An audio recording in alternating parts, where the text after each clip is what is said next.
Salam sejahtera dalam nama Tuhan Yesus Kristus.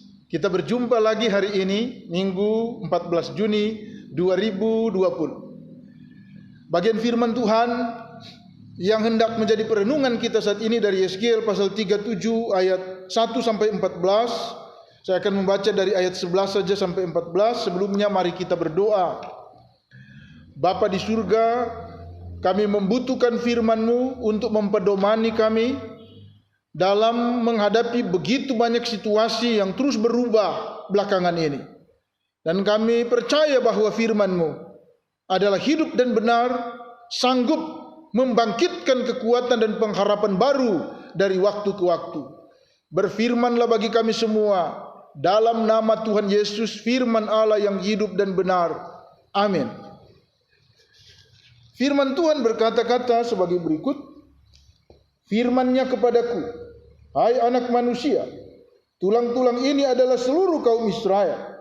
Sungguh mereka sendiri mengatakan, tulang-tulang kami sudah menjadi kering, dan pengharapan kami sudah lenyap, kami sudah hilang. Oleh sebab itu bernubuatlah, dan katakan kepada mereka, beginilah firman Tuhan Allah, sungguh aku membuka kubur-kuburmu, dan membangkitkan kamu, hai umatku, dari dalamnya, dan aku akan membawa kamu ke tanah Israel. Dan kamu akan mengetahui bahwa akulah Tuhan pada saat aku membuka kubur-kuburmu dan membangkitkan kamu, hai umatku, dari dalamnya.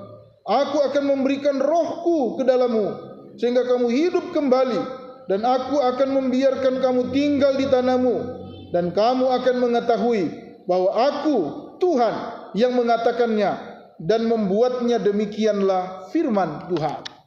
Saudara-saudara kekasih dalam nama Tuhan Yesus Kristus, kita masih bergumul dengan suasana pandemi COVID-19 dan begitu banyak orang yang terdampak di dalamnya, yang membuat banyak yang frustrasi, stres, cemas, sehingga kemudian nilai-nilai iman sepertinya tidak mampu lagi untuk dapat memberikan sebuah kesanggupan untuk bisa survive, untuk bisa bertahan pada situasi-situasi yang sulit seperti sekarang ini. Saudara-saudara yang kekasih dalam nama Tuhan Yesus Kristus, dalam bacaan Alkitab Yeskiel pasal 37 ayat 1 sampai 14, Tuhan membawa Yeskiel di suatu lembah yang dipenuhi dengan tulang-tulang yang kering, yang berserakan. Saudara-saudara, tulang-tulang yang kering ini adalah gambaran dari orang Israel yang sudah kehilangan pengharapan. Saudara-saudara, bagian Alkitab yang kita baca ini mau mengingatkan kita betapa penting untuk kita tetap hidup di dalam pengharapan. Sebab jika kita kehilangan pengharapan, maka terjadilah seperti yang dialami oleh orang-orang Israel, di mana mereka merasa mereka sekarang ini sudah seperti tulang-tulang yang kering, yang berserakan, yang tidak mungkin lagi untuk dapat dibangkitkan dan menghasilkan kekuatan yang berdampak menjadi berkat, menjadi saksi Tuhan, sebagaimana Tuhan memanggil mereka untuk menjadi saksi Tuhan di tengah-tengah bangsa-bangsa. Saudara-saudara yang kekasih, dari bagian Alkitab yang sudah kita baca ini memberikan penegasan kepada kita bahwa hidup di dalam pengharapan berarti kita hidup di dalam Tuhan. Tanpa pengharapan berarti tanpa Tuhan. Sumber daripada pengharapan itu adalah Tuhan sendiri. Dan itulah sebabnya ketika orang Israel tidak lagi hidup di dalam pengharapan, artinya bahwa mereka tidak lagi hidup di dalam Tuhan. Bahkan kalau kita baca dalam pasal 36,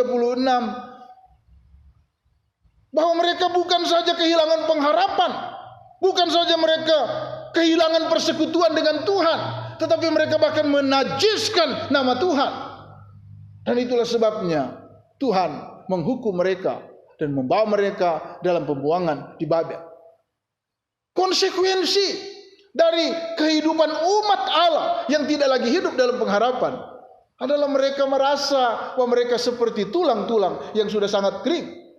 Tetapi kalau kita membaca bagian Alkitab dalam Yeskiel pasal 37 ayat yang ke-10 memberitahu kepada kita bahwa umat yang dipulihkan itu sebenarnya mereka itu adalah satu laskar yang sangat besar. Dikatakan dalam ayat 10, lalu aku bernubuat seperti diperintahkannya kepadaku, dan nafas hidup itu masuk dalam mereka, sehingga mereka hidup kembali. Mereka menjejakkan kakinya, suatu tentara yang sangat besar. Saudara-saudara yang kekasih, ada kontras yang begitu tajam antara perasaan orang Israel bahwa mereka itu tulang-tulang yang kering dengan kenyataan bahwa ketika mereka dipulihkan, mereka sesungguhnya adalah suatu laskar yang sangat besar. Ini memberitahu kebenaran kepada kita bahwa sesungguhnya tanpa Tuhan, tanpa pengharapan, kita akan kehilangan banyak hal. Potensi-potensi apapun yang Tuhan anugerahkan kepada kita tidak mungkin bisa mencapai level di mana kita dapat berkontribusi untuk bisa menjadi berkat, menjadi terang. Jika kita hidup tanpa pengharapan, tanpa Tuhan, artinya tanpa persekutuan dengan Tuhan. Sangatlah tidak mungkin kita dapat membangun kehidupan yang berdampak jika kita kehilangan persekutuan dengan Tuhan. Tuhan Yesus pernah mengatakan dalam Injil Yohanes pasal yang ke-15 bahwa di luar aku kamu tidak dapat berbuat apa-apa. Di luar persekutuan dengan Tuhan, di luar pengharapan dengan Tuhan, tidak mungkin kita dapat menjadi laskar yang berdampak, yang menjadi berkat, yang bisa setia sampai akhir. Kita akan menemukan diri kita seperti tulang-tulang yang kering manakala kita mulai mengabaikan persekutuan dengan Tuhan oleh karena alasan-alasan, situasi-situasi yang kita hadapi, lalu kemudian kita membenarkan keengganan kita untuk bersekutu dengan Tuhan sebagai satu kebenaran. Tetapi Tuhan menuntut dari kita bagaimana kita membangun persekutuan dengan Tuhan dari waktu ke waktu, sehingga kemudian situasi apapun yang kita alami tidak akan pernah menggoncangkan pengharapan kita, karena kita dibangun di atas basis persekutuan yang benar dengan Tuhan. Kita tetap hidup di dalam pengharapan, sebab tanpa pengharapan berarti tanpa Tuhan, dan kita akan menjadi seperti tulang-tulang yang kering. Selanjutnya kita melihat di dalam ayat-ayat yang sudah kita baca tadi bahwa ternyata hidup dalam pengharapan itu berarti kita hidup dalam ketaatan pada firman Allah. Berkali-kali Tuhan berkata kepada Yeskiel, bernubuatlah, katakanlah kepada nafas hidup itu, bernubuatlah.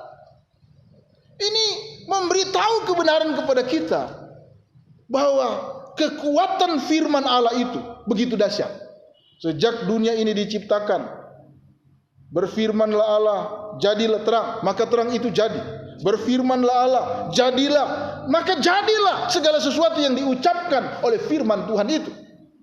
Demikian juga kepada Yeskiel, bernubuatlah hai anak manusia. Dan ini mengingatkan bahwa kuasa firman itu sanggup untuk dapat membangkitkan pengharapan kita yang mungkin mulai tenggelam di dasar pergumulan, banyak pergumulan yang kita alami. Itu berarti betapa penting kita tetap ada persekutuan dengan kebenaran firman Tuhan setiap hari, supaya kemudian kita dapat menikmati kehidupan dalam pertumbuhan, dan kita tidak akan terjebak kepada keputusasaan, kehilangan pengharapan dengan segala konsekuensi yang terus akan terjadi jika kita tidak lagi hidup dalam pengharapan, tidak hidup tanpa Tuhan dan tanpa firman Allah.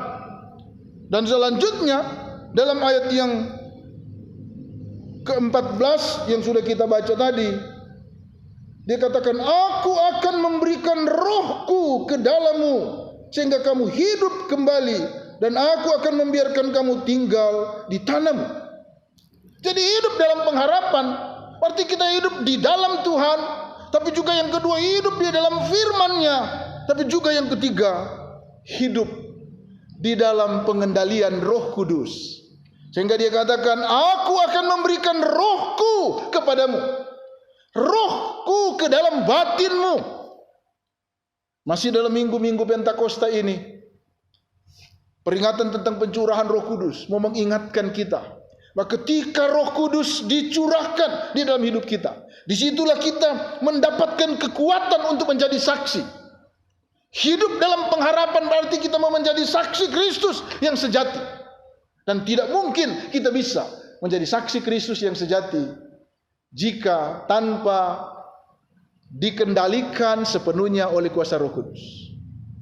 Firman Tuhan berkata, tetapi kamu akan menerima kuasa kalau Roh Kudus turun ke atas kamu, dan kamu akan menjadi saksi bagiku, mulai dari Yerusalem, di seluruh Yudea dan Samaria, bahkan sampai ke ujung bumi. Kisah Rasul 1 ayat yang ke-8. Saudara-saudara, prinsip-prinsip ini kiranya menolong kita untuk tetap hidup di dalam pengharapan, yaitu ketika kita tetap hidup di dalam Tuhan, relasi kita dengan Tuhan terbangun, dan kemudian kita tetap hidup di dalam firman Tuhan, percaya bahwa firman Tuhan itu mampu untuk dapat mengubahkan segalanya, dan kita hidup dalam kendali Roh Kudus, sehingga kemudian menghasilkan buah-buah Roh Kudus, dan pada level itu hidup kita boleh menjadi berkat, menjadi saksi Tuhan di dalam situasi apapun yang sementara kita hadapi. Kiranya Tuhan memberkati kita semua. Terpujilah nama Tuhan. Amin.